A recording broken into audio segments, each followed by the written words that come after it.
누가복음 3장 10절부터 20절까지의 말씀을 저와 여러분이 한 절씩 교독합니다. 무리가 물어 이르되 그러면 우리가 무엇을 하리이까? 대답하여 이르되 옷 두 벌 있는 자는 옷 없는 자에게 나눠 줄 것이요 먹을 것이 있는 자도 그렇게 할 것이니라 하고 세리들도 세례를 받고자 하여 와서 이르되 선생이여 우리는 무엇을 하리이까 하매 이르되 부가된 것 외에는 거두지 말라 하고 군인들도 물어 이르되 우리는 무엇을 하리이까 하매 이르되 사람에게서 강탈하지 말며 거짓으로 고발하지 말고 받는 급료를 족한 줄로 알라 하니라. 백성들이 바라고 기다림으로 모든 사람들이 요한을 혹 그리스도신가 심중에 생각하니 요한이 모든 사람에게 대답하여 이르되 나는 물로 너희에게 세례를 베풀거니와 나보다 능력이 많으신 이가 오시나니 나는 그의 신발끈을 풀기도 감당하지 못하겠노라. 그는 성령과 불로 너희에게 세례를 베푸실 것이요 손에 기를 들고 자기의 다장마당을 정하게 하사 알곡은 모아 곳간에 들이고 쭉정이는 꺼지지 않는 불에 태우시리라. 또 그 밖에 여러 가지로 권하여 백성에게 좋은 소식을 전하였으나 분봉왕 헤롯은 그의 동생의 아내 헤로디아의 일과 또 자기가 행한 모든 악한 일로 말미암아 요한에게 책망을 받고 같이 읽습니다. 그 위에 한 가지 악을 더하여 요한을 옥에 가두니라. 아멘. 우리가 세례 요한을 다시 한번 살펴볼 필요가 있습니다. 그것은 세례 요한만큼 기독교에 영향을 끼친 예수님 빼고 기독교에 영향을 끼친 구약과 신약 사이에 살았던 인물이 없기 때문입니다. 특별히 지난 토요일날 함께 나누었던 이 세례라고 하는 예식, 의식이라고도 하기도 하고 예식이라고도 하기도 하는 이 세례는 우리 기독교의 절대적인 거죠. 제가 절대적인 말은 이것이 없으면 구원 못 받는다 그런 말은 아닙니다. 이것은 우리가 예수 믿고 회개에 따른 징표로 받는 거니까. 그러나 예식으로서 꼭 있다라는 의미에서 제가 말씀을 드립니다. 그런데 이것을 예수님이 만들어 우리에게 전달해 주신 것이 아니라 세례 요한이 우리에게 전달해 주었다. 지금도 회개의 개념이나 또는 세례의 개념은 세례 요한이 우리에게 전달해 주고 가르쳐 준 것을 거의 그대로 따라하고 있습니다. 단지 침례냐 세례냐 그 형식의 차이뿐 다른 내용은 같습니다. 그가 우리에게 가르쳐줬던 또 다른 가장 중요한 것 중에 하나가 죄에 대한 개념입니다. 구약의 죄를 안 가르친 것 아닙니다. 바리새인들도 죄를 가르쳤습니다. 그리고 성경 전체가 구약 성경 전체가 죄만 가르친 건 아니지만 상당히 많은 부분이 인간이 죄인이라는 것을 가르치고 있습니다. 이야기 읽어오면 인물들 죄진 거 나오고 또 이런 죄를 지을 때는 이렇게 나아가야 되고 하나님께는 이런 제물로 이런 제사로 드려야 된다. 다 죄인이라는 것을 그 바닥에 깔고 있기 때문에 이것이 이해가 가능합니다. 하지만 세례 요한이 와서 무엇을 얘기했느냐? 그 사람이 혁명적인 것 중에 하나가 그들 마음속에 있었던 교만한 것에 대한 종교심에 가려져 있었고 종교심으로 가리고 있었던 인간의 죄에 대하여 고발을 했습니다. 사람이 제일 무서운 죄 중에 하나가 바로 이런 거잖아요. 내가 교회를 다닌다고 하는 것을 가지고 죄를 희석시키거나 또는 내가 착한 선한 봉사를 한다고 하는 것을 가지고 나는 괜찮다라고 스스로를 위로하거나 나는 하나님께 구원받은 백성이고 세례를 받았으니까 이제 천국 가는 것은 나타났다 라고 하는 어떤 근거 없는 자신감 때문에 삶을 적당히 살아가는 것이나 이런 것들에 대하여서 누가 고발했느냐? 세례 요한이 고발했습니다. 사실은 제일 무서운 안타까운 죄죠. 잘 느끼지 못하고 지나갈 수 있는 죄입니다. 정말 나쁜 짓을 하면 나 죄인입니다. 이거 압니다. 예를 들어서 사람이 돈을 떼이는 것도 1,000만 원을 떼는 사람은 뗀 거에 대해서 명확하게 합니다. 그렇지만 한 10불 정도 뗀 사람은 뭐 그런 것 가지고 이렇게 얘기할 수 있습니다. 그러니까 사람이 자기 이게 지금 어떤 행동 자체가 죄가 1,000불짜리고 어떤 죄는 10불짜리다. 제가 그것을 얘기하는 것이 아니라 그 마음속에 죄에 대한 느낌이 1,000불만큼 느끼느냐 10불만큼 느끼느냐 1,000만 불만큼 느끼느냐에 따라서 사람은 회개할 수도 있고 회개하지 않을 수도 있습니다. 그러니까 죄의 개념은 정말 기독교에 있어서 우리가 반드시 이해해야 되고 또 느껴야 되고 알아야 될 개념이기도 합니다. 세상을 보십시오. 불교는요, 죄의 개념 없습니다. 불교에는 죄의 개념 없습니다.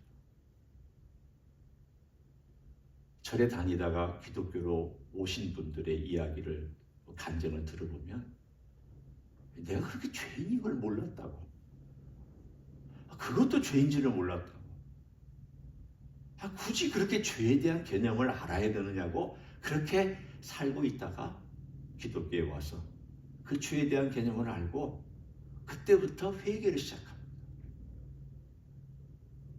이슬람은 죄에 대한 개념을 왜곡했습니다. 그들은 정말 왜곡을 많이 했습니다. 여러분 잘 알다시피 이슬람을 믿다가 이슬람을 떠난 사람에 대하여 죽이는 것은 죄가 아니라고 얘기를 합니다. 왜곡한 거죠. 살인죄를 왜곡시켜버린 그것이 이슬람입니다. 유교는요, 죄를 희석시켰습니다. 유교를 따르던 많은 사람들은 수치심이 유교의 가장 근본이라고 얘기를 합니다. 수치스럽다. 우리 가문의 명예를 떨어뜨렸다. 수치스럽다.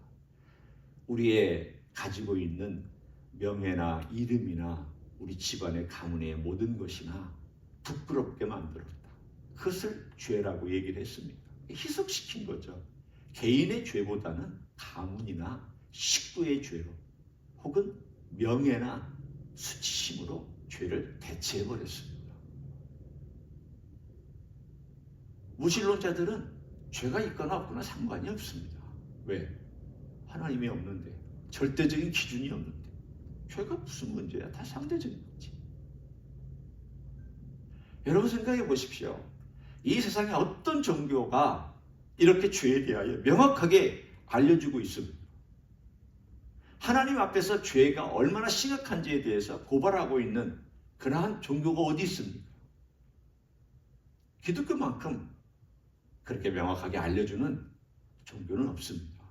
그 중에 이 메시지를 우리가 얼마나 하나님 앞에서 종교심으로 대체할 수 없는 죄가 있는지 이를 얘기해 준 사람이 바로 세례 요한입니다. 그래서 바리새인들을 질책했고 사두개인을 질책했고 종교 지도자들을 세례 요한은 질책했습니다. 왜냐하면 그들은 경건 뒤에 가려져 있었던 악함을 드러내지 않고 살았기 때문입니다. 나중에 예수님께서도 바리새인이나 서기관이나 사두개인이나 종교 지도자들에 대하여서 신랄하게 그들의 거짓된 위선에 대하여 말씀하셨던 내용은 세례 요한의 가르침하고 똑같이 행하셨습니다. 이 죄가 없으면 한번 생각해 보십시오. 죄의 개념이 없으면 은혜의 개념도 별로 필요하지 않습니다. 죄가 있는 세상에서 이 죄 문제를 해결하는 데 은혜가 필요하잖아요. 그런데 죄가 없다 하거나 죄를 희석시키거나 죄를 왜곡시키면 은혜가 필요 없습니다. 은혜가 필요하더라도 나를 보충해 주는 정도밖에는 안 됩니다. 다른 말로 얘기하면 가장 중요한 내 생명의 중요한 양식이 아니고 그냥 비타민 C 정도 먹는 정도, 비타민 D 정도 보충하는 정도, 그걸 은혜로 생각합니다. 먹으면 좋고 안 먹어도 뭐 생명에 그렇게 지장이 없는 거. 만일 죄를 왜곡하거나 죄를 희석시키거나 죄의 개념을 없애버리면 하나님의 은혜를 비타민 C 정도로밖에 안 여깁니다. 알약으로밖에 안 여깁니다. 그러나 죄에 대하여 알게 되면, 물론 저는 이것도 하나님의 은혜가 있기 때문에 알게 되는 거라고 생각합니다. 과거에는 저는 기독교 집안에서 태어나서 자랐기 때문에 뭐 죄라는 말은 무지 많이 들었습니다. 어른 예배 가도 설교회도 또 뭐 어린이들부터 엄마한테 거짓말했냐 또는 뭐 이거 했냐 저거 했냐, 어렸을 때는 주로 행동으로 많이 얘기하잖아요. 죄에 대해서 뭐 주구장창 많이 들었습니다. 그렇지만 제가 그렇게 죄인인지는 몰랐습니다. 너가 죄인이라고 들은 거하고 내가 죄인이라고 느끼는 거하고는 다릅니다. 나중에 제가 어떻게 이 과정에 뭐 자세하게 말씀을 뭐 드리기는 너무 시간이 짧지만 내가 죄인이구나. 그걸 느끼는 순간 나는 예수님이 필요하다. 나는 은혜가 필요하다. 손으로도 죄를 씻을 수 없고 인간의 어떤 착한 마음으로도 죄를 씻을 수 없고 어떤 것으로도 죄를 덮을 수 없는 이 죄의 문제를 예수님만이 이것을 깨끗하게 씻을 수가 있고 해결할 수가 있구나. 정말 예수님은 이 땅에 의사로 오셨구나. 우리 영혼을 치료하시는 의사로. 죄에 의해서 오염되고 병들어서 도무지 깨닫지도 못하고 죽어가는 줄도 모르고 있는데 어떻게 하나님의 은혜가 찾아와서 내가 죽어가고 있구나. 나 주님이 필요하구나. 주님이 없이는 못 사는구나. 그거를 알게 되는, 어디서부터 출발하느냐? 죄가 있다라는 것을 아는 것부터 출발합니다. 그리고 나면 우리는 하나님의 은혜 깨닫게 해주신 것도 하나님의 은혜고, 그리고 그 죄를 내가 좀 이거 회개해야 되겠다. 이거 주님께 좀 알려서 내 죄를 좀 깨끗하게 해야 되겠다 라고 하는 것도 하나님의 은혜고, 그리고 나서 하나님의 백성 되어서 새로운 길을 걸어가는 것도 하나님의 은혜입니다. 죄와 은혜는 긴밀하게 연결되어 있습니다. 세례요한이 와서 그것을 외쳤습니다. 죄를 고발했습니다. 말씀이 있어야 되니까. 하나님의 은혜는 또 말씀과 함께 가면서 죄를 깨닫게 해주시잖아요. 그래서 계속 고발했습니다. 심지어 헤롯까지도 고발해서 오늘 여기에 나와 있잖아요. 맨 마지막에 분봉왕 헤롯이 그의 동생 아내 헤로디아의 일과 자기 동생 빌립 헤롯의 아내를 자기가 취했습니다. 헤로디아도 정치적인 욕망 때문에 빌립보다는 헤롯 안디바가 자기에게 이롭다고 생각해서 정략적인 결혼을 둘 다 했습니다. 나쁜 거죠. 이쪽은 버리고 저쪽은 취했으니까. 또 자기가 행한 모든 악한 일로 말미암아 요한에게 책망을 받았습니다. 요한은 헤롯이라고 두려워하지 않고 책망했습니다. 너 잘못된 거다. 하나님 기뻐하시지 않는다. 하나님 기뻐하시는 것을 행하라. 권력자나 가장 낮은 자리에 있는 자나 군인이나 세리나 죄인이나 누구든지 그것을 고발했던 사람이 세례요한이었습니다. 죄 문제 다뤘죠. 그리고 하나님의 은혜, 회개하라. 너 회개해야 산다. 그래서 그 회개의 증표로 침례 혹은 세례를 베풀었습니다. 회개했다는 증표로 받아라. 그리고 이걸 받고 난 다음에 이제 새로운 사람으로 살겠다고 마음에 결심해라. 그래서 세 번째로 이런 열매 맺어라. 너 더 이상 군인은 너의 가지고 있는 무기를 가지고 사람을 겁박하지 말고 너는 너의 급료로 족하게 살아라. 세리들도 그렇게 살아라. 그런 열매 맺는 삶을 명확하게 제시해 주셨습니다. 자, 한번 우리가 예수님을 이해할 때 예수님을 이해하려면 세례요한을 이해해야 되고요. 세례요한을 이해하면 예수님을 더 잘 이해합니다. 그러면 예수님께서 세례에 대해서 안 하셨다고 세례가 안 필요하냐? 아닙니다. 예수님은 한편으로는 세례요한의 연장선이 있습니다. 제가 얘기하는 것은 세례요한의 아류라는 말이 아닙니다.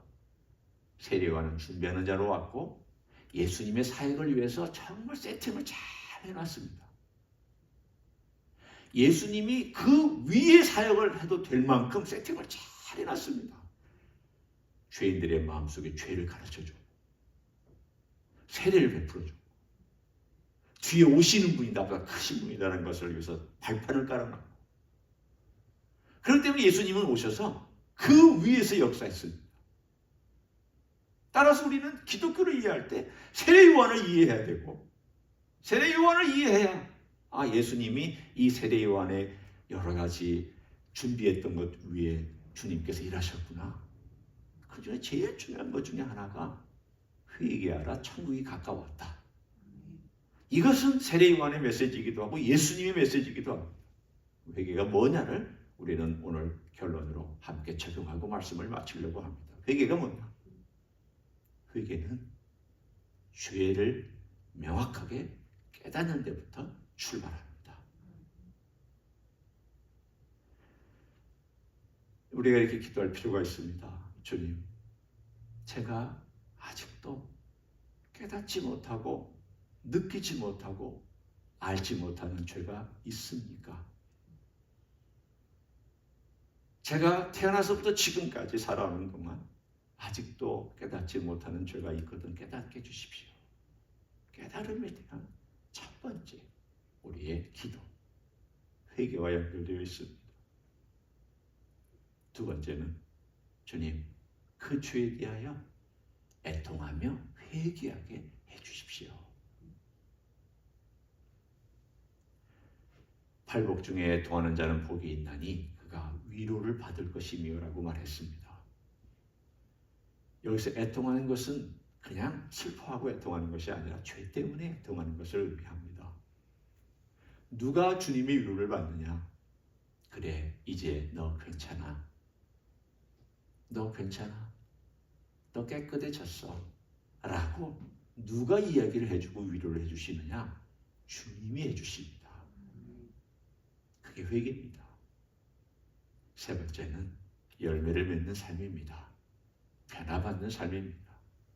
진정한 회개는 깨달음과 회개와 열매 세 가지가 다 포함되어 있습니다. 우리가 이 땅에 살면서 죽을 때까지 그렇게 해야 되잖아요. 어떨 때는 가만히 기도하다가 하나님 앞에서 내가 그때 이런 생각을 했는데 참 잘못됐구나.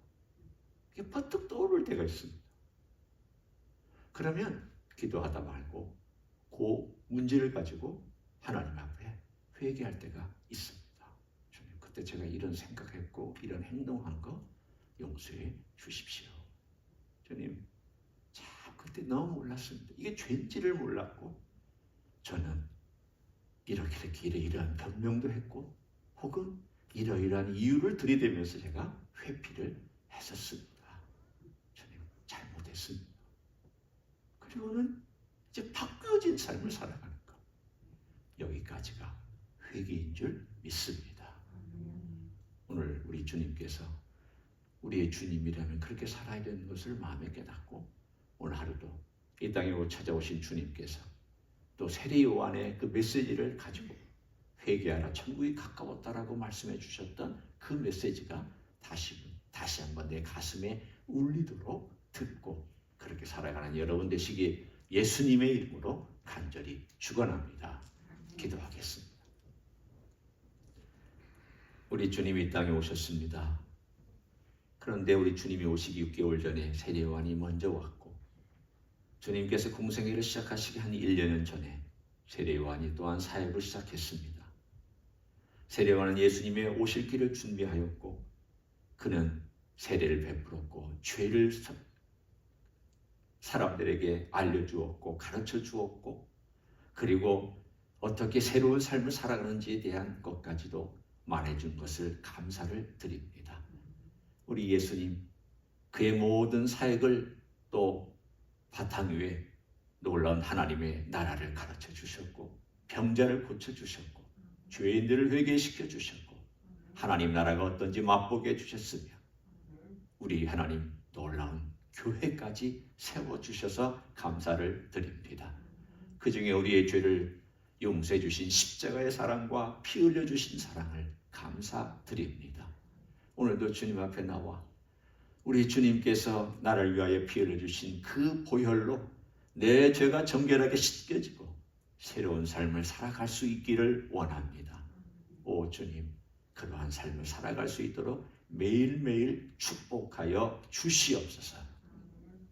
이제는 우리 구주 예수 그리스도의 은혜와 하나님 아버지의 극진하신 사랑과 성령 하나님 교통하심의 역사가 오늘도 우리의 삶 속에서 하나님의 나라가 가까이 왔고, 이미 온 부분이 있고 앞으로 올 것도 있으며, 우리는 그러한 하나님의 나라 안에 있기도 한 이러한 삶이 결국은 회개하고 열매 맺고 회개하고 열매 맺는 삶인 줄 알아 오늘도 주님 앞에 나가기를 소원하는 이 자리에 참여한 모든 종들 위해와 주임지 히스교회 위해와 이민교회들과 한국교회들과 선교사님들 위해 이제로부터 영원히 함께 하실지어다.